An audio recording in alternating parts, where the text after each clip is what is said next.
Hi అత్తయ్య. Hi. ఏం కూర చేస్తున్నారు ఈరోజు? కాలీఫ్లవర్ కర్రీ ఎలా చేస్తారు చూపిస్తారండి. ఓకే, ఇవన్నీ వాటిలో కావాల్సినవా? కాలీఫ్లవర్ ముందుగా ఉడికించుకున్నాను.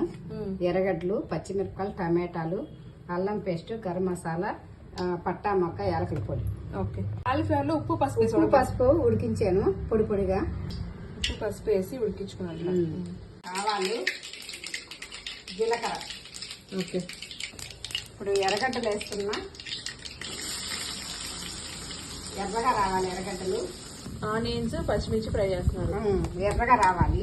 ఎర్రగడ్డలు ఎర్రగా వాడేవి. టమాటాలు వేస్తున్నా. కొంచెం సాల్టా? సాల్ట్ కొంచెం వేసాను. ఇప్పుడు పసుపు కొంచెం వేస్తున్నా. కొంచెం వాడాలి.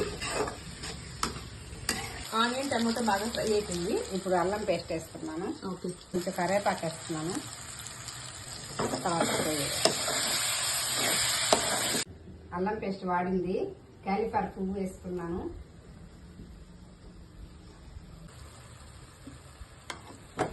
ఇలా అంతా కలిపెట్టుకోవాలి, అంతా కలిసేలా. ఇలా బాగా మిక్స్ చేసుకొని ఒక 2 minutes ఉంచుకోవాలి. కొంచెం కారం వేస్తున్నాను. పట్టా మొగ్గ, యాలకుల పొడి లైట్ గా, గరం మసాలా వేస్తున్నాను. 2 నిమిషాల నుంచి ఆపేస్తాను. రెడీ అయింది. ఆపేస్తున్నా. ఓకే, ఇలా వచ్చింది. కొత్తిమీర వేస్తున్నాను. కాలీఫ్లవర్ కర్రీ రెడీ అయింది. టేస్ట్ చేసి రండి. ఓకే, టేస్ట్ చేద్దాము. ఇదైతే సేమ్ చికెన్ లాగే ఉంటుంది.